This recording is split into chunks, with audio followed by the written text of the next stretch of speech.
So welcome, everyone. I'm sure we'll have people come in, but I'm very honored to have Haas School of Business lecturer Steve Blank here. He also teaches at Stanford, Columbia, teaches globally around the world. He's taught here for 9 years. Steve is a serial entrepreneur, 8 startups. He'll tell you a little bit more about that.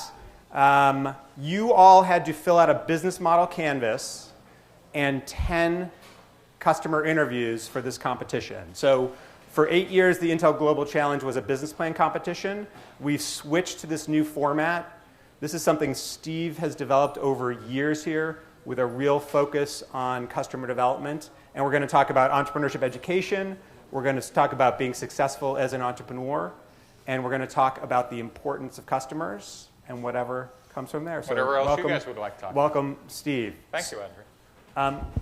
So you're a serial entrepreneur over decades. Could you just tell the students here a bit about your background and how you came to teach at a business school of all places? Yeah. So should I tell them the real story? Or tell them the real story, yeah. So this is not an advertisement for high educational attainment.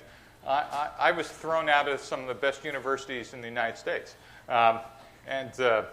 Instead of going to college, I spent 4 years in the Air Force during the Vietnam War and a year and a half in Southeast Asia. And then came through a set of misadventures to Silicon Valley in the late 1970s and did 8 startups. And I wasn't as smart as you guys. So my career was a set of ever-increasing apprenticeship and larger, with still startups, but larger and larger responsibility. To the last 3 or 4 I co-founded and then eventually became the founding CEO and retired when I was 45 to see my children grow up.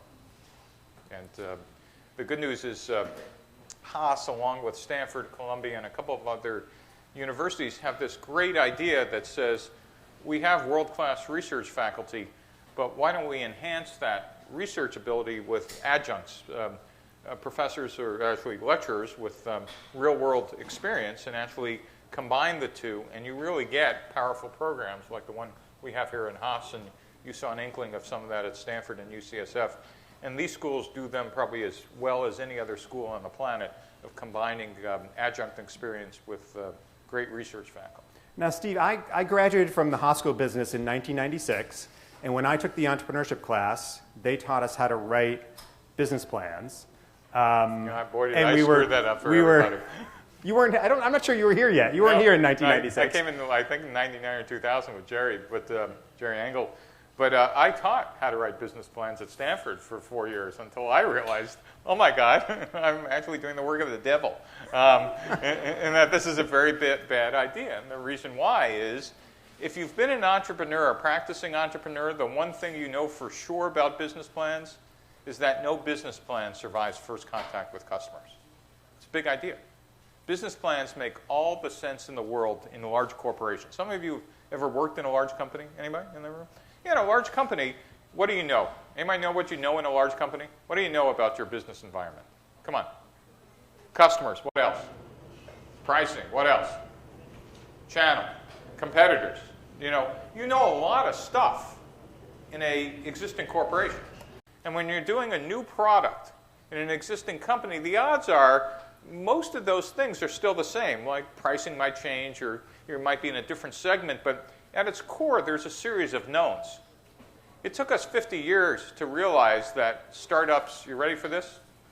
Startups are not smaller versions of large companies. That's a huge concept.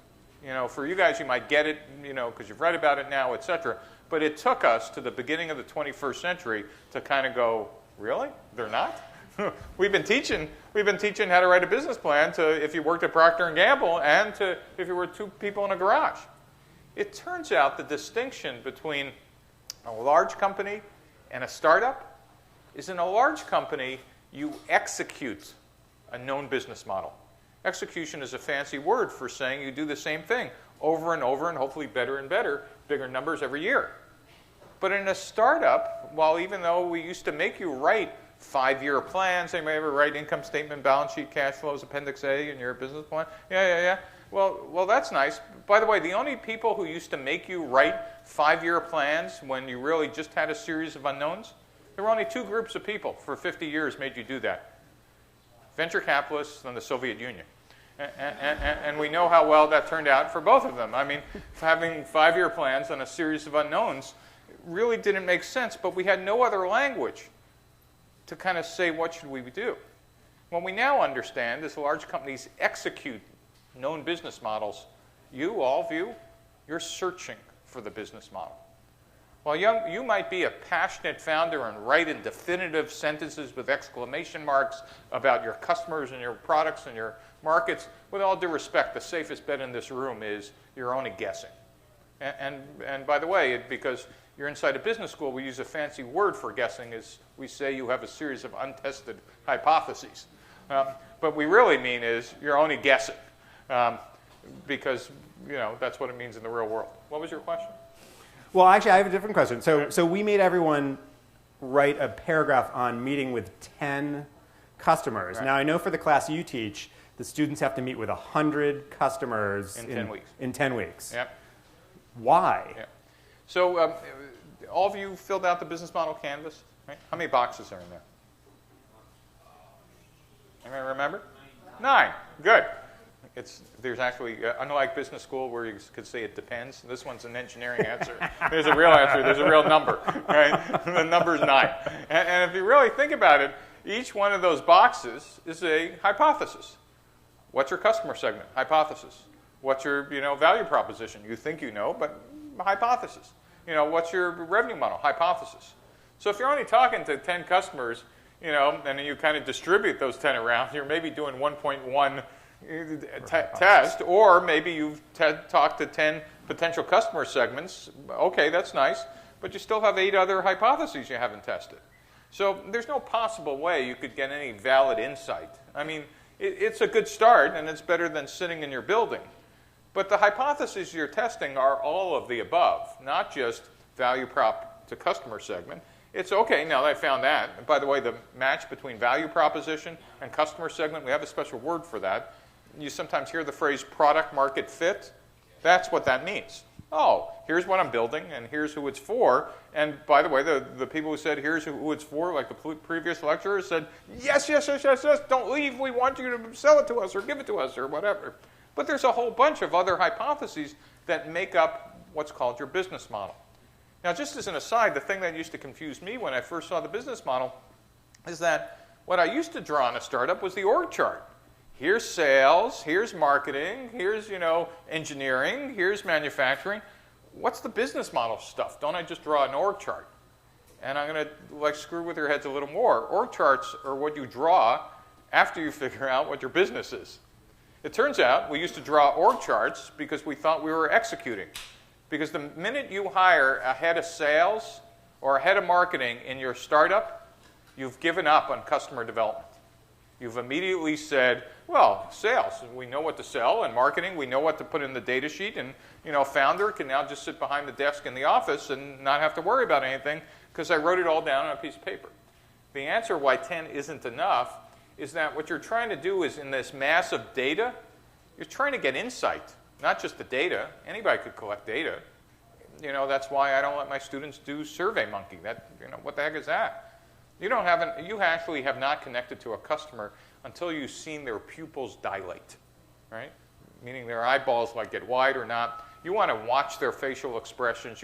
Anybody ever been interviewed by somebody on the phone? Anybody? What are you actually doing when you're speaking to that person? You're playing a game. Yeah, what else? Reading your email, checking Facebook, and maybe every other third word you're kind of listening to what they said. Kind of hard to do when somebody's staring you in the face and you're trying to say, oh, I love the product. And you're going, no, I really don't love the product. Right? You can't kind of fake a customer interaction. That's why our students do 100 of those in 10 weeks. How many of you have talked to 100 customers? Whoa. Stand up. We always clap when we meet someone who's talking. I want everybody to see you guys. Stand up, seriously. Yeah.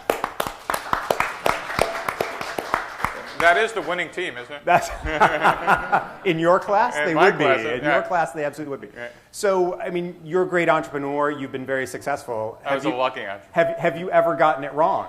Oh, I got it wrong quite a bit. So my career, I had 4 IPOs, but I had 2 craters so deep they left their own iridium layer, which means it was a very large, massive crater. In fact, my next to last company, I raised $35 million. I was on the cover of Wired magazine. Anybody still read Wired? I don't know if that's still around anymore. With me and my team. And 90 days after I was on the cover of Wired, I realized the company was going to go out of business.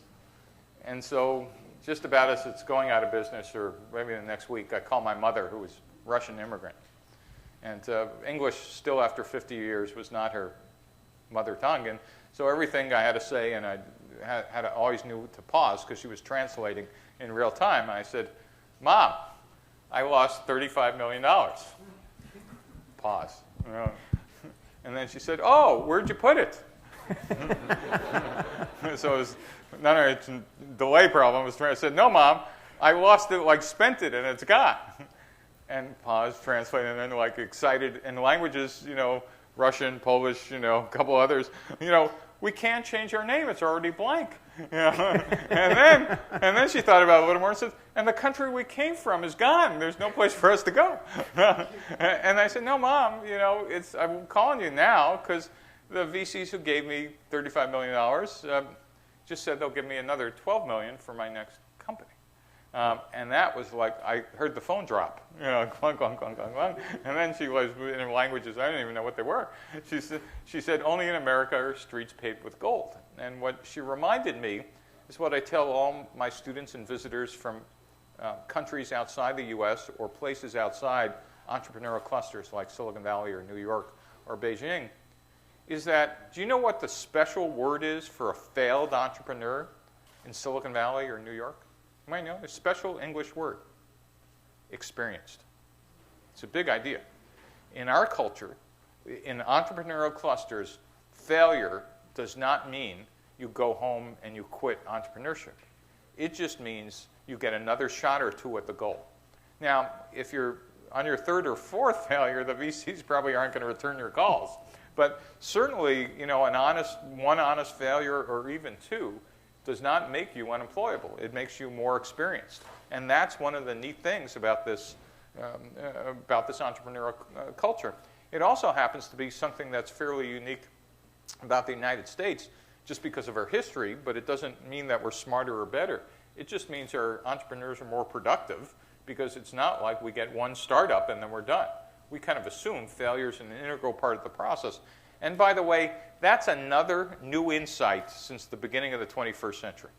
We used to believe you executed the plan, and if you failed, your investors would yell at you like you were the only person who ever failed to execute the plan. What they forgot to tell you, particularly if you're a first-time entrepreneur, is in their portfolio of investments, they don't have anybody who was making the plan. Yet they weren't smart enough to go, well, wait a minute. This is 50 years of venture capital. Not a single venture capitalist ever said, you know what? Startups actually go from failure to failure, learning quickly from those failures and iterating and pivoting. That insight never came from a venture capitalist. Yet that is a much more accurate description of what happens in entrepreneurship than, oh, you write the plan and you execute to Appendix A. Does that? Yeah, no. You experienced this, right? No, I was right every time. Right. Either I was either way low right. or way high. Right. I mean, you know, like, I've never been, it's true, never hit targets right. once. Sometimes better. A lot of these, so everybody here has a product. Yep. Some of them have customers. I know, how many people are interested in potentially getting funded? Most people here. What's the relationship between customer development and getting funded by an investor? Yeah. So the current state of the art of entrepreneurial investor relationships is kind of these accelerators, Y Combinator and Techstars, and have any of you heard of them? Right, all of you, or maybe just the people sitting closer up front. Anybody in the back hear of them? Okay. It turns out the key idea is you want to work hard and hone your pitch and your product and be able to give a great demo, and VCs are going to be excited, and they'll try to pour money on you. That is one way to kind of get an investor excited, I guess. But I think in the last 3 years, we've gotten a lot smarter because we know how to make you smarter. And the way that we know how to make you smarter is imagine going to a venture capitalist with your idea, but instead of just saying, let me tell you about the product, the next step you might say is, well, let me tell you about the problem and what we're solving. Well, that's kind of a better step. And then you might say, let me show you a demo. Well, that's another better step. But imagine if you said then, and let me tell you what we thought when we first started. Here was our customer, here was our product, here were our features, in fact, here was our business model canvas. And let me tell you what happened after we spoke to the first 10 customers. Boy, did we learn, this was the right customer, and this was the right pricing, and this was the right channel. And then let me tell you what we did next. And then let me tell you what we did. That is, what if, in fact, you actually told investors stories very quickly about not only the product and what you thought, but what you learned and what trajectory you're on? That's a heck of a lot more compelling than, here's my demo. So imagine you're competing with 7 people in the same market who'd just been in to see that VC who said, here's my demo. And you say, here's my demo, but let me tell you the story of what we learned, how we got here, and more importantly, where we're heading and why we think you could help us. Does that? Yeah, that's a and where we're heading, by the way, is this whole, you might hear the phrase the lean startup. All right, so this lean startup movement, which is a series of tools, this business model canvas, this get out of the building thing called customer development, building your product iteratively and incrementally called agile development, that's called the lean startup. And by the way, if anybody's interested, it was the cover of May 2013 Harvard Business Review, and you can get a free reprint of the article by going to steveblank.com, my website, and you'll see an icon. Just click on it. But where we're taking all of you in the next couple of years, and where we're taking Andre and the NSF and everybody else, National Science Foundation, is we're going to take those tools, and we really think we know how to create evidence-based entrepreneurship. That is, we're now having you collect enough data so we can actually play potentially Moneyball with startups, where we could actually start looking like, well, yeah, that's nice, and they're passionate, and it's a great leader on that team, but do they have enough evidence that they've collected in talking to 100 or maybe they have 1,000 people on their website to actually tell us that this is an interesting business model? So that's where we might head. So tell us a little bit more about the National Science Foundation program. So actually Berkeley is a node. So the National Science Foundation is creating 10 nodes across the United States.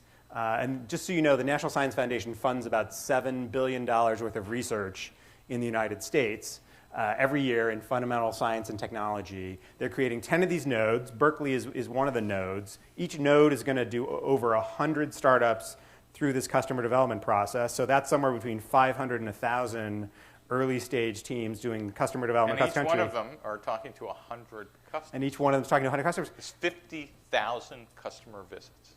Holy a year. How did you convince the government? And I know governments across the world do not have the best reputations for innovation, and yet the U.S. National Science Foundation is now teaching what I see as the most advanced entrepreneurship curriculum in a very short period of time. So this is an example of what happens when a type A retired entrepreneur hits entrepreneur. Are you saying you have time on your hands? You seem to be working 24/7 as far as I can tell.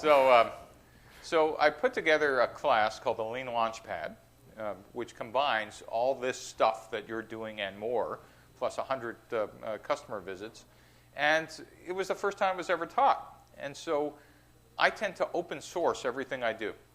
And so I decided to blog every class session with all my student presentations, my lectures, here's what I was trying to accomplish, etc. And even my co-author of my book said, Steve, it's the most boring blog post you've ever done. Stop writing them. Let's write about something else. I said, no, I want to give this to the world. He said, no one's going to read it. No one's going to care about it. I said, trust me, there might be 1 or 2 people. About 3 weeks after the class ends, I get a phone call that says, hi, you don't know me. My name's Eero Arkelik. I'm the head of the SBIR program at the National Science Foundation. We've all been reading your blog posts. And I went, what? And it turns out, actually that wasn't the first thing I said. The first thing I said is, what's the NSF? They only give away $7 billion a year, I'm now Steve, a principal investor or co-principal investigator at the NSF. That's right. So as Andre said, they fund everything but medical research in the U.S. They fund all other science in U.S. universities. It is the core of how we do innovation in the U.S. But our U.S. Congress told them and our other research agencies that if anybody ever wants to take their science and start a company, you need to give them money in a program called the SBIR program. And so they give away about 3% of that $7 billion budget for commercialization in the U.S. to scientists. Anybody raises their hand, there's kind of a peer review process, they fill out paperwork, but they essentially can get funded. It turns out that the guy who was calling me was responsible for that program, and he said, the reason we're calling you is if Congress ever asked how we doing, we'd all be in jail. Why? Because the results of them giving out money were worse than any venture capitalists in the United States. Because scientists were essentially being given cars without being asked to take driver's training.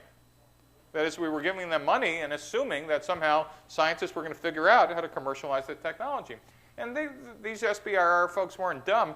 They ran a series of experiments over the last couple of decades. They tried to teach them how to teach the scientists how to be MBAs. They tried to teach them some other courses. They tried to whatever. And the head of the program was calling and saying, I think you've invented the scientific method for entrepreneurship.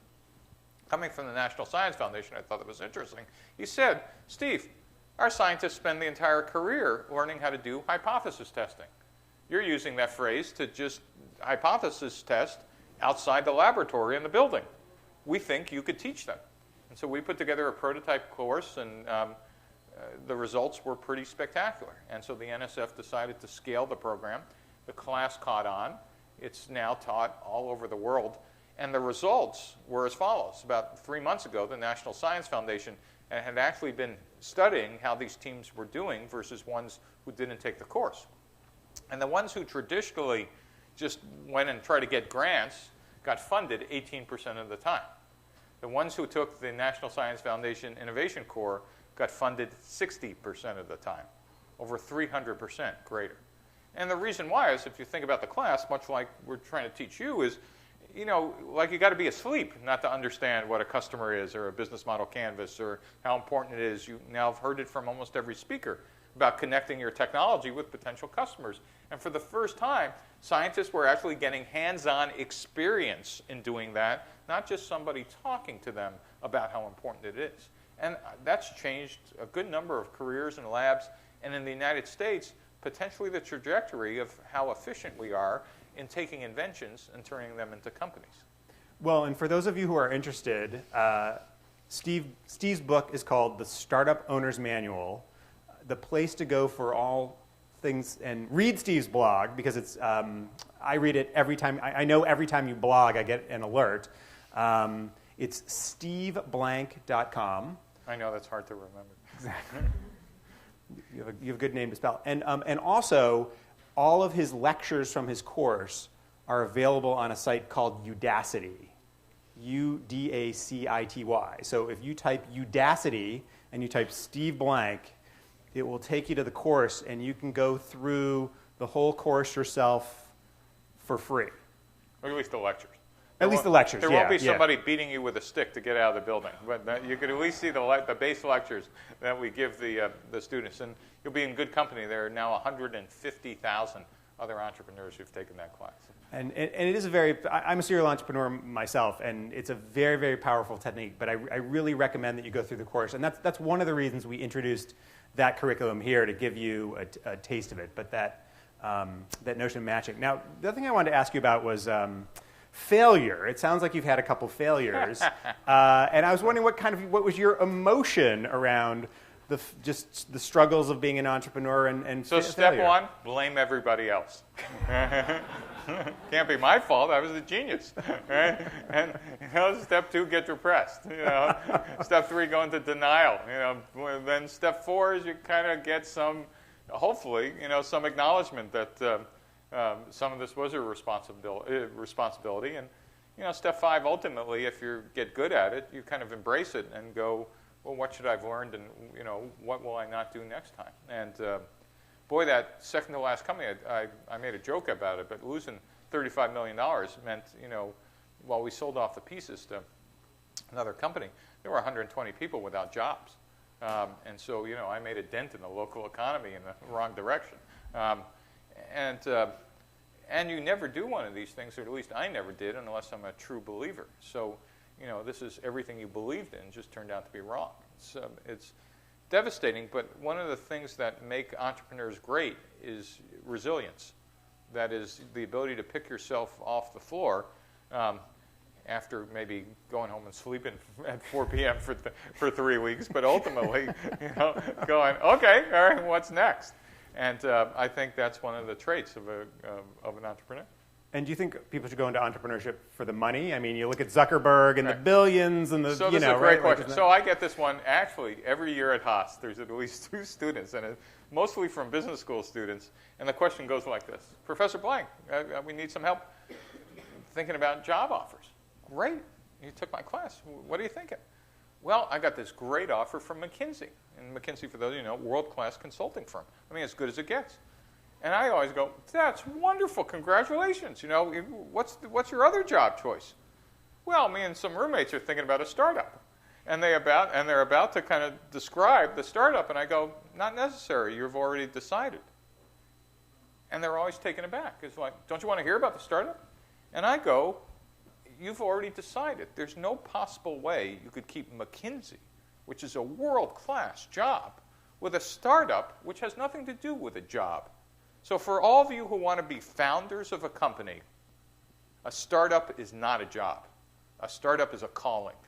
It might be cool nowadays to think of yourself as an entrepreneur, but if you're going to be a founder or part of the founding team, do not do this, because you'd be better off working at Walmart over the next 20 years for the money you're going to make. Founders have the exact same characteristics, successful ones, as artists.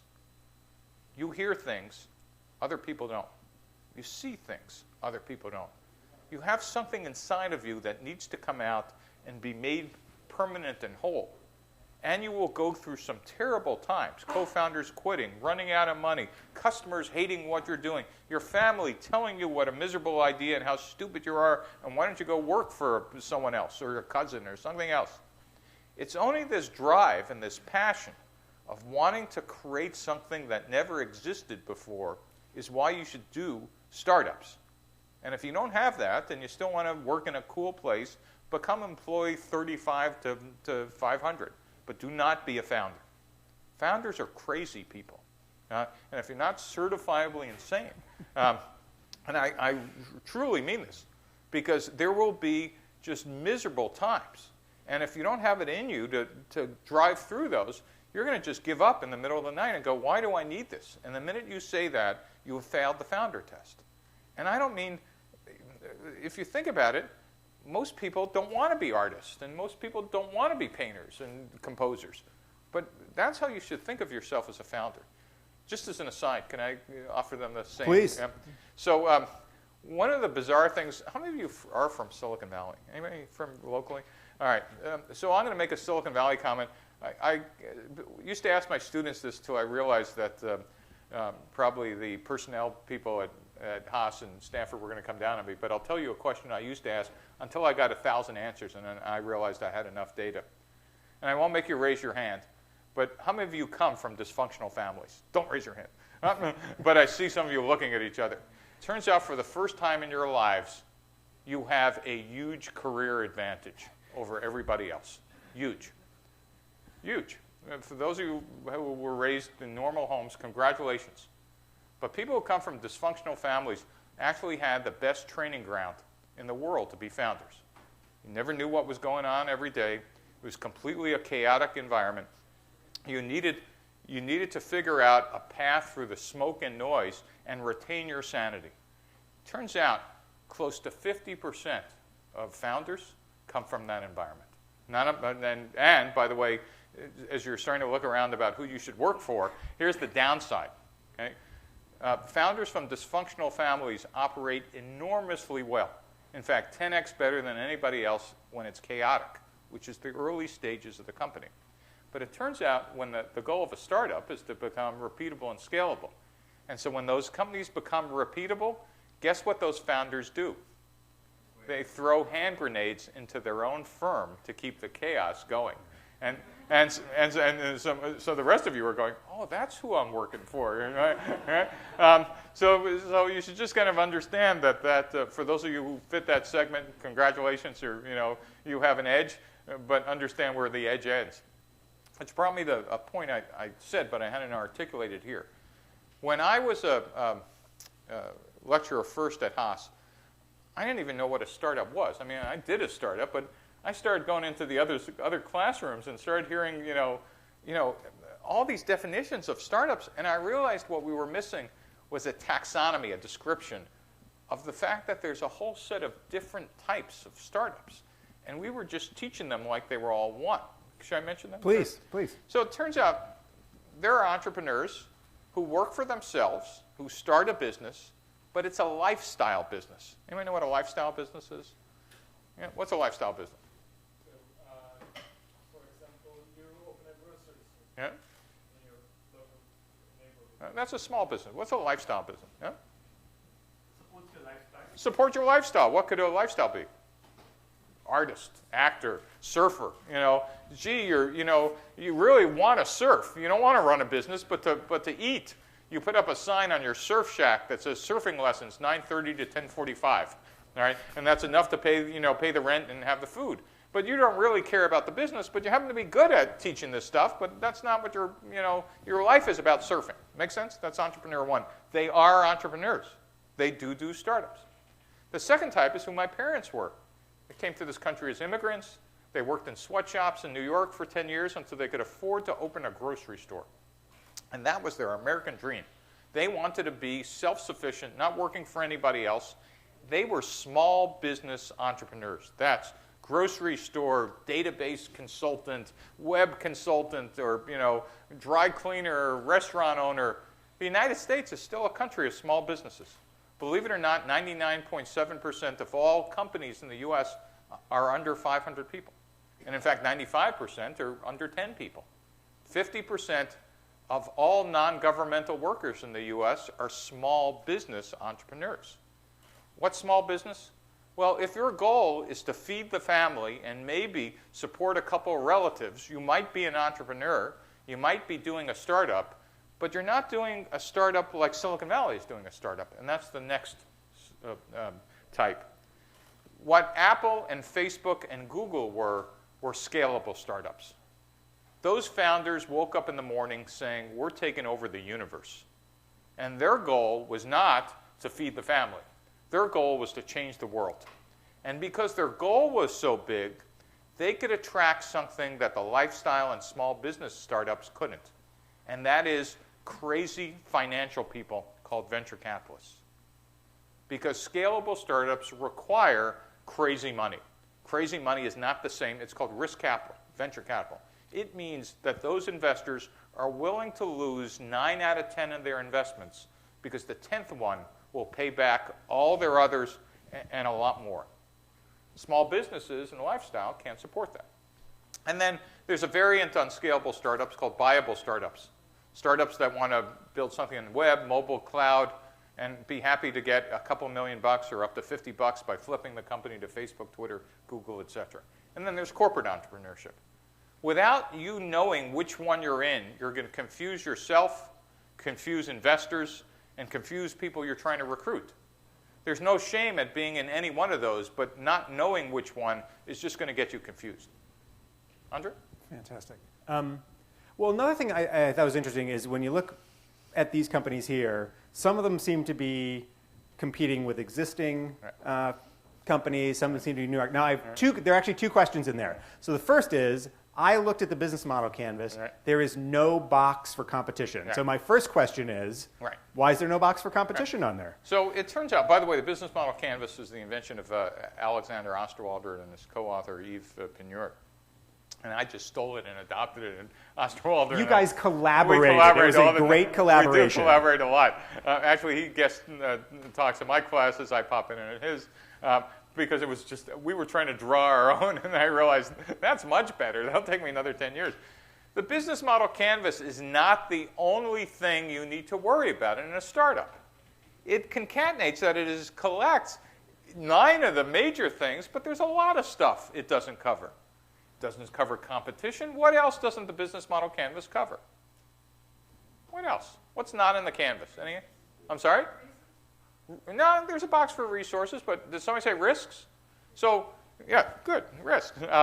So the economic climate, you know, like global regulatory issues, you know, China Inc., you know, what's changing in the cost of manufacturing. And if you meant resources like global resources, yes, there's a box for tactical resources. But this business model canvas, you should see it in your head as floating in a sea of external forces.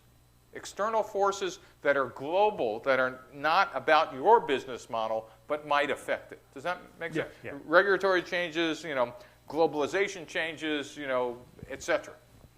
And then what about if you Existing? are going into, if you're going into existing market, you're trying to do something. So one of the other things that used to confuse me all the time was that I would sometimes launch a company using one strategy, and it works. It works so well, the company goes public. The next time I used the exact same strategy, and it was like throwing the money in the street. What the heck just happened? It turns out that for 50 years, we never understood, besides which startup you were doing, you know, lifestyle, small business, there was something called market type we didn't even understand. That is, you could be entering an existing market with your startup. What's an existing market? Somebody tell me something we know in an existing market. What do we know in an existing market? Yeah, you guys who don't want to be called on. Right there. Yeah. What do we know in an existing market? You could ask somebody. Go ask somebody. Yeah? All right. What do we know in an existing market? Yeah, up there. He just asked you. What do we know? It is now. Sorry. What do we know about an existing market? Yeah. What do you know? I guess you know like the current companies in the space. Yeah, great. You know that there are other companies in the space. So what are they? Are they friend or foe? They're competitors. So in an existing market, we have competitors. What else do we have? Pricing. Sorry? Pricing. We know pricing. What else do we know? Channels. What else do we know? Customers. We know there are customers, and we can actually go ask them, like, what product would you like better than the one you have now? My point is, in an existing market, it exists. And your offering better be better as defined by the users, not by you. You could actually go out, do customer discovery, ask them, would it be price, or would it be speed, or would it be smaller? And they'll tell you. Now, let's take the opposite type of startup. One I used to do all the time. It's a new market. What do we know about a new market? Nothing. But it's great. There's no competitors. What else isn't there? No customers, right? So the good news is you have to find a space you own by yourself. It's like being in the Twilight Zone, right? You're going to be floating out there forever. What's bad about a place with no customers? How long does it take to get those customers? A long time. By the way, the sales curve in an existing market better be like this.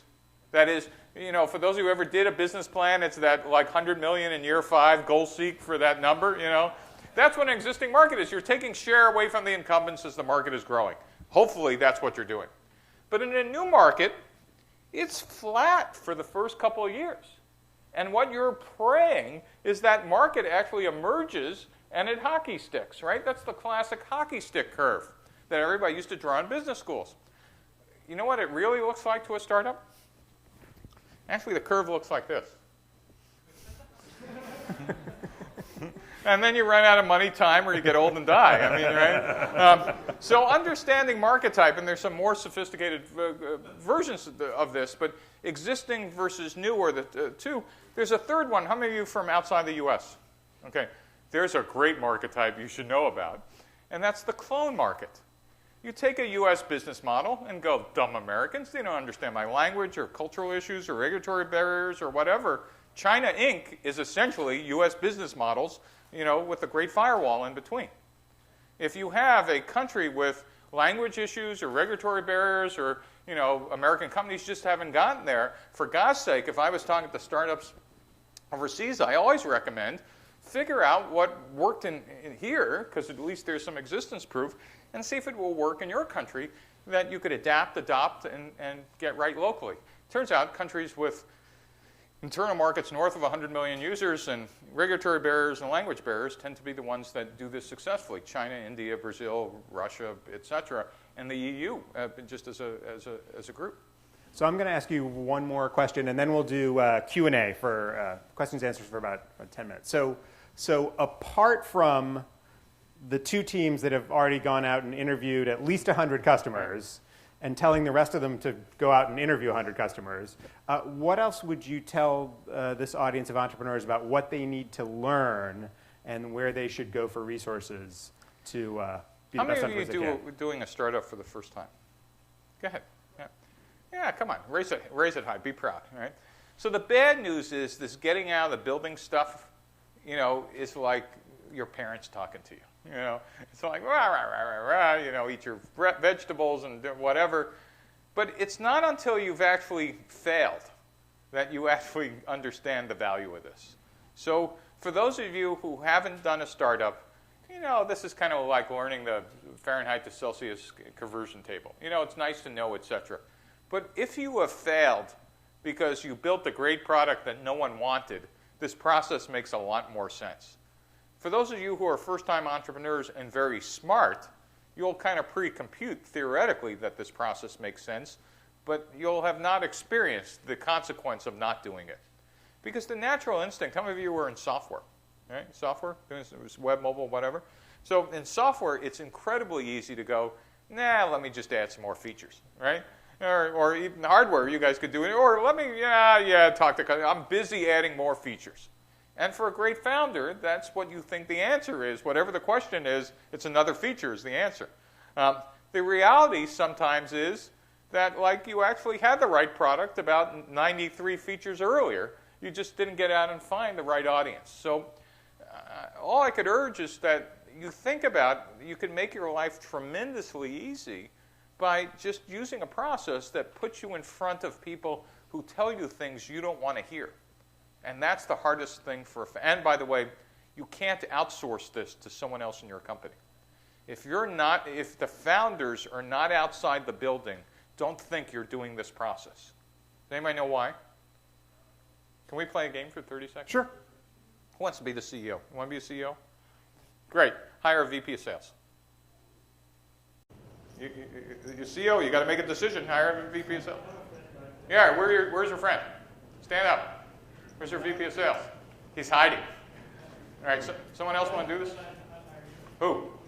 Okay, you're the VP of sales. All right, tell them to get out of the building, talk to customers. Tell them that. Tell them that. All right, start asking people about whether they like your product. Start asking people whether they like your product. Okay. All right. Well, he's an idiot. Go talk to someone else. Right. Go ask some more people. It's terrible. Go ask some more people. No, he hates it. Go ask some more people. Now, after about 20 people hate it, go back and tell your boss. Go back and tell your boss. Go back and tell your boss. Are we having an English problem here? Or go back and tell your boss. Okay. What do you think? What do you want to say to him? Yeah. No, they don't like anything. So if you're a first-time CEO, your first reaction is you're not explaining it correctly. Right? Because it's your idea. Obviously, he can't. The result should be they should love it. So now I'm on your board. You don't have him. You can still have him as your co-founder, but he's not your head of sales. You get out of the building. Go ask him about your product. Ask him. No. It sucks. All right. Go ask someone else. Yeah, it sucks. Now you have to deal with that. Your first thought, when you've heard it for the first time, is, what an idiot. But about the 5th or 6th or 10th time, smoke is coming out of your ears. It's the founder. Because it was your idea, and people are saying, your baby's ugly. And you've actually checked if you're, no, I mean, you actually checked whether you're holding the right side up, right? Maybe you were holding it upside down, right? And now, as founder, after all feeling bad and smoke's coming out of your ears, what can you do that your VP of sales couldn't? What could you do? You bet. You could change a feature. You could say, what would you want? You could realize I'm talking to the wrong customer. You could realize it might be a proxy cannot do that. They're employees. Only the founders have the authority to actually take the data in real time and make some processing decisions about insight and wait a minute, they're asking for something I actually thought about last year, etc. That's why customer development, this process, is not something you hire people for. Okay. That's fantastic. All right, why don't we do Q&A? So if you have a question, What's the best question? raise your hand. Here's the best No question. question? There we go. Should be on here. Okay. Hello, my name is Thierry. I'm from Brazil. You are just talk about the customer discover. Once Steve Jobs said, the customer may don't know what they really want. So, how I can a startup go outside the building, discover the customer, get the feedback, and don't keep ask too much and don't do anything or keep pivoting and offer our real values. Sometimes they don't know what they want. Yeah, so the version of that question is Steve Jobs never asked customers what they wanted, or if Henry Ford would have asked people what they would have wanted, they would have said a horse with 6 legs. Actually, that's only if he was stupid. And what he would have found is that they wanted faster transportation. And remember this notion of market type. In an existing market, you truly can ask people what they want, and they will tell you, and that is what you want to give them. It's in a new market where if you think you're asking them, see, not having this notion of market type gets people's heads kind of messed up. In an existing market, you could actually ask people what they want and get valid answers. In a new market, asking that question is like a divide by zero question. What you're now asking is, and trying to understand for yourself, is what's the day in the life of the customer today, and what would it be like if our product existed in another 2 or 3 years? That's a different set of questions that you do in an existing market versus a new market. Next question, Andre. Yes. So I would like to ask, how much is different or difficult to teach scientists to become entrepreneurs compared to people here in Silicon Valley? Just as easy, maybe easier. So the big question was whether you could tell scientists who were my age, a little younger, who've been running labs of 50 and 100 people, who have tenure in a university, you're wrong, sit down. And that was a big question of whether they would take that kind of direction. And the answer was they would. In fact, this week, or every Tuesday, I now teach a version for life sciences, for therapeutics, diagnostics, and devices at UCSF with heads of departments. And they have volunteered for the class. In fact, let me just answer your question in a slightly different way as well. For decades, people would ask, can you teach entrepreneurship? Anybody ever hear that question? Right? And I'm going to tell you, we now know the answer. The answer is the question was wrong. It's not, can you teach entrepreneurship? It's like asking, can you teach art? Of course you could teach art. But you can't split the room and say, everybody over here, you're going to work on the factory floor. And everybody here, you're going to be artists. And I'm going to teach you how to be artists. We know that's wrong. The only people you could teach art to are those who raise their hand and passionately want to get into the art class. It's the same way with entrepreneurship. The only people you could teach to be entrepreneurs, and this is why you could teach the 50-year-olds as well as the 20-year-olds, is those who passionately raise their hand and say, this is the most important thing I want to learn, and I will put up with a bunch of garbage to go do that, knowing that this is the right method. Does that answer your question? Yep. Yeah, my question is, what do you think is the role of mentors in this case? Because mentors don't, in a number of cases, haven't done this kind of a course. Okay. So that's just a failure of educating the mentors, and eventually the course will get that right. So we had that problem as well in the first times we taught it, even with the National Science Foundation, when the mentors get unaligned, meaning the mentors are still telling you how to write business plans and go sell the product, and we're talking about, well, all you have is a series of untested hypotheses. eventually you kind of educate the mentors. And part of the nice part about the class is once you educate them every time you teach this, you have a larger and a larger pool of mentors who now speak the same language. And you're probably encountering the first generation of unaligned mentors with the class. Over time, that goes away. So we'll do one more question and then. What's the best question? Best. I have one. Best. So our startup is looking for funding here Yes. in Silicon Valley, and constantly people are telling us that we should look for funding in our own country. Yep. I'm from Mexico, and my team is from Mexico. And the thing is, in Mexico, there are a lot of rich people, but they don't have in their minds the startup, Right. you know. So how should we approach them and tell them that we need funding and teach them about startups? Well, you've got to decide what problem you want to solve. I mean, the odds of you creating an entrepreneurial cluster by the time you need your funding is probably about zero. You might be my age by the time and you could solve that problem. One